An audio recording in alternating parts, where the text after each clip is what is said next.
Presentamos la historia de una revolución, de un fenómeno que se extendió por el planeta con la rapidez del fuego. Es el relato de unos visionarios, de unos jóvenes rebeldes e ingeniosos hippies renegados. Durante 2 décadas mantuvieron entre sí duras rivalidades y disputas legales. Incluso se vieron envueltos en espionaje internacional con el propósito de convertirse en las estrellas de una nueva sensación, de un producto que los jóvenes de todo el mundo encontrasen irresistible y que produciría una peligrosa adicción.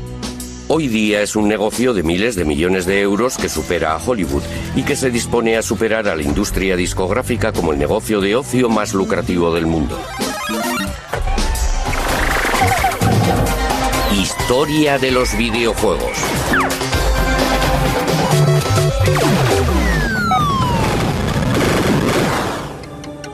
Todo empezó en 1972 con un puñado de rebeldes del Valle de Silicon que abandonó su trabajo rutinario de ingenieros con el fin de lograr hacer realidad su sueño de crear videojuegos.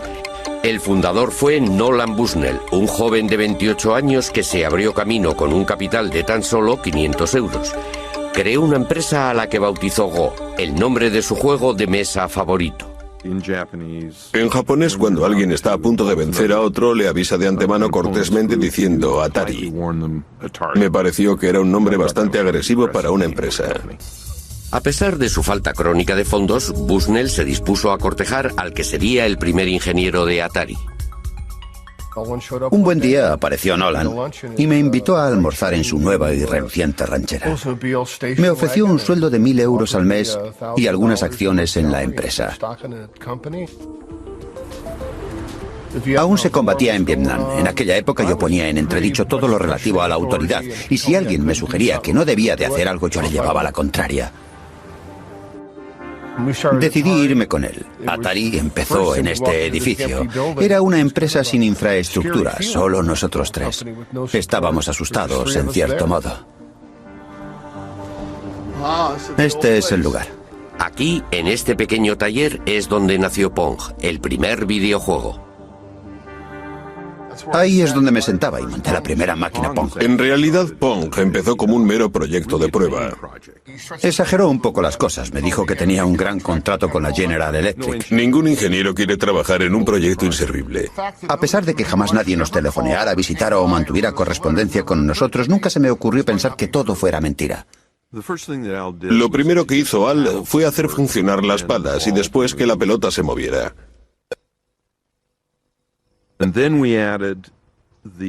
El lugar donde la pelota golpeara la pala determinaría el ángulo de rebote.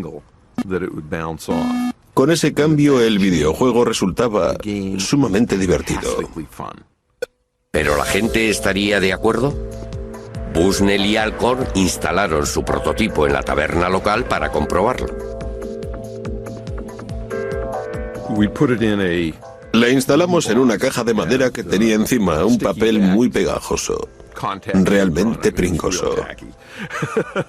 Para recoger las monedas montamos una cajita de un caballito de esos en los que se montan los críos y colocamos la caja encima de un barril. Nos alejamos un poco, tomamos una cerveza mientras observábamos lo que ocurría. Uno de los asiduos del bar se acercó a la máquina y estudió en silencio el movimiento de la pelota en la pantalla. Introdujo una moneda y empezó a jugar. Finalmente cayó en la cuenta de que había 2 mandos con los que se manejaban las raquetas y jugó la primera partida. Pronto una pequeña multitud se congregó a su alrededor para observarlo.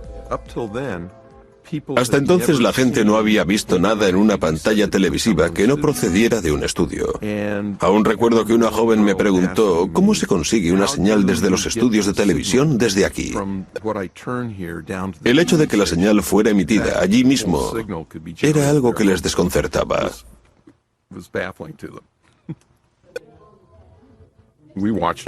Estuvimos observando todo aquello y nos fuimos a casa. Al día siguiente nos llamaron para decirnos que la máquina se había roto. Abrimos la máquina y comprobamos que el problema era que la caja estaba tan llena de monedas que no cabía ni una más. Pensé, es un problema que fácilmente podremos solucionar. Cuando Nolan vio lo bien que funcionaba Pong, el dinero que estaba haciendo, se dijo, tengo una mina y lo que vamos a hacer es multiplicarla. Atari había empezado su andadura. Bushnell alquiló el local más barato que pudo encontrar, una pista de patinaje en desuso, y allí mismo montaron la primera fábrica. Cuando anuncié en la empresa que íbamos a montar 100 máquinas al día, todo el mundo me dijo: Nolan, estás loco de remate. Como no teníamos ni idea, acudimos a la oficina de empleo y contratamos a gente de la calle, entre la que había personas en libertad condicional y mala gente. Resultó un poco alarmante porque era un trabajo de aficionados. Entre las 6 semanas y los 2 meses estábamos ya montando 100 máquinas al día. La noticia se extendió y empezaron a diluviar encargos pidiendo Pongs, 10.000 solo para los Estados Unidos. Cogió al país por sorpresa. Teníamos solo 24 años. Acabábamos, como quien dice, de salir de la universidad y ya teníamos el mundo en nuestras manos. De una inversión inicial de 500 euros, Atari consiguió el primer millón. Poco tiempo después, lograron otro éxito mayor con la versión doméstica de Pong. Tuve la impresión de que el mercado doméstico podría ser potencialmente enorme. Un buen día Al se me acercó y dijo: creo que podemos meter todo esto en un chip y conseguir que sea tan barato que llegue a todos los hogares del país. Le contesté: adelante con ello. Este es uno de los primeros chips de Pong, siguiendo la lógica de las máquinas tragaperras y teniendo en cuenta que estos chips nos costaban solo 10 euros cada uno, podíamos fabricar un videojuego que podría venderse a 100 euros la unidad. Dar con alguien que vendiera el Pong doméstico representaba un reto mayor. No dimos con ninguna juguetería en todo el país dispuesta a comprárnoslos. Fue entonces cuando uno del equipo sugirió que deberíamos intentarlo con el departamento de deportes de los almacenes Sears. Sears nos encargó 150.000 unidades del Pong doméstico para las Navidades de 1975. Presentaba un diseño elegante con el fin de atraer tanto a los adultos como a los niños e incorporamos el logo de los telejuegos de Sears. Una vez más fue un éxito total para Atari. Sears puso en Pong todos sus recursos de marketing.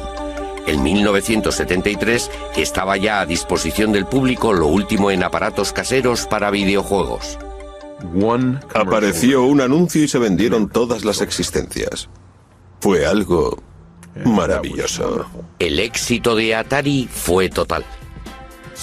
Lentos pero seguros, no dejamos de crear nuevos videojuegos.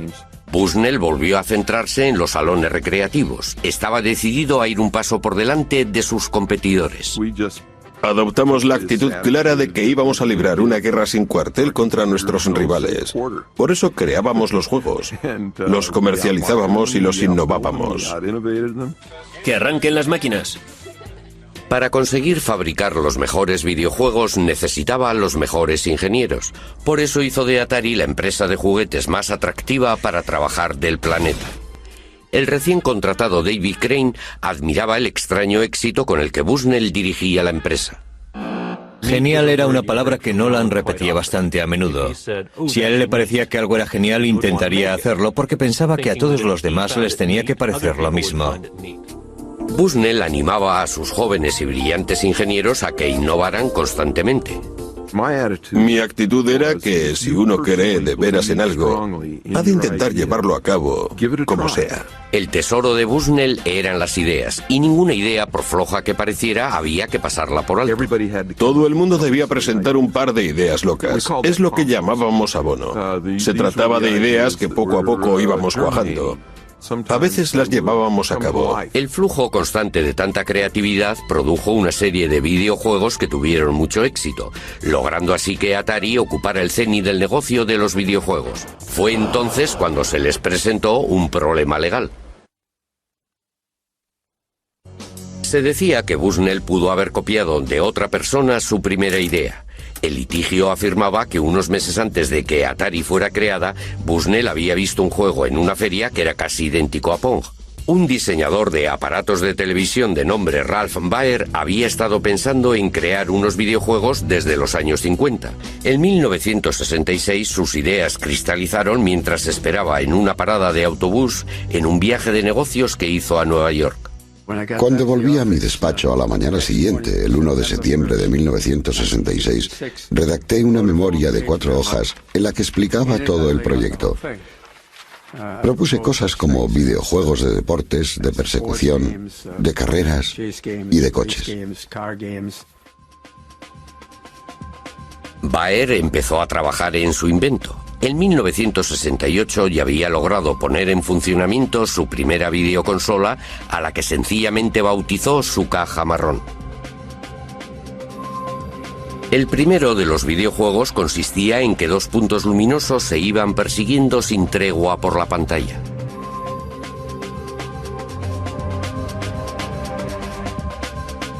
No tardó en aparecer un juego de ping-pong. Esto ocurría 4 años antes de que Bushnell y Alcor aparecieran con su Pong. Magnavox Television firmó un contrato con Baer y produjo una versión muy cuidada de la caja marrón. El Odyssey ofrecía 12 videojuegos diferentes. Cada juego tenía su color, que servía para hacer resaltar los gráficos que se iban superponiendo uno tras otro. Además de los controladores, Baer también sacó el primer haz de luz para los videojuegos en los que había que disparar. Un invento que supuso todo un adelanto en su tiempo. El Odyssey fue lanzado al mercado en una feria en 1972 en Nueva York. Fue el mayor éxito de la feria. Todo el mundo, incluida la prensa, estaba entusiasmado. Magnavox presenta Odyssey, 12 emocionantes videojuegos con los que podrás jugar en tu televisor. El 24 de mayo de aquel año, en otra feria en el Valle de Silicon, apareció un nombre en el libro de visitas: Nolan Bushnell. Probó los juegos ofrecidos por el Odyssey. Se divirtió con el juego del ping-pong. El hecho cierto es que vi el juego Odyssey y la verdad no me pareció un juego muy inteligente. Tanto si Bushnell se había inspirado en el Odyssey como si no, Ralph Baer ya había patentado sus diseños. Esta es la patente, y si uno se fija en la letra pequeña, se puede ver que fue presentada en enero de 1968. Consta de un televisor y debajo tiene 2 controles manuales, uno a cada lado. Magnavox, basándose en las patentes de Baer, denunció a Atari. Nuestra postura siempre fue clara. Dijimos, solo llegaremos a un acuerdo si nos cuesta menos que aceptar un pleito. Después de 4 años de negociaciones, Bushnell y Baer se vieron las caras por primera vez en la escalinata del Tribunal Federal de Chicago en 1976. Antes de ir a juicio, Bushnell y su abogado estaban de acuerdo en pagar una retribución reconociendo las patentes de Baer.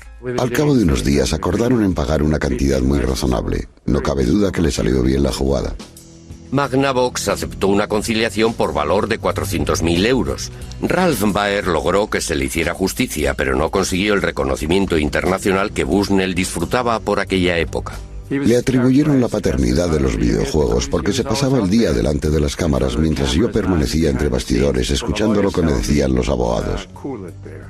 Tranquilo, Baer, tranquilo, que solo tiene tu licencia. Han pasado ya 25 años. Baer está jubilado y padece leucemia. Sin embargo, está decidido a acabar su autobiografía y dejar bien claro para la posteridad cuál fue el verdadero origen de los videojuegos. En cuanto a Bushnell, el acuerdo le resultó barato. Atari estaba ya embolsándose millones. Pero mientras en los grandes almacenes era popular, Atari se enfrentaba a una nueva amenaza que venía del Japón con un videojuego que estaba conquistando el mundo de forma imparable. En 1978, Taito creó un juego que se hizo tan popular en Japón que provocó una gran escasez de monedas de 100 yens. Se vendieron más de 350.000 máquinas de los invasores del espacio, lo que provocó el renacimiento de los videojuegos en los salones de juego. La respuesta de Atari fue sacar al mercado su propia gama de videojuegos espaciales y de tiro. Los brillantes jóvenes ingenieros de Nolan Bushnell fueron los pioneros de una nueva tecnología llamada gráficas vectoriales con una nueva presentación muy llamativa. En 1979, Asteroides se convirtió en el mayor éxito de toda la historia de Atari. Atari tuvo otro éxito arrollador con Zona de Combate, unos gráficos tridimensionales que incluso fueron fuente de inspiración para el ejército norteamericano. Los salones aparecían como setas por todo el mundo. Tanto los adolescentes como los adultos acudían en su tiempo libre a esos lugares oscuros y llenos de humo. La reacción tanto de los padres como de los políticos fue inevitable. En la prensa pululaban a diario historias sobre jóvenes delincuentes y de chavales que hacían novillos. Los salones de juego fueron tildados de cuevas de perdición.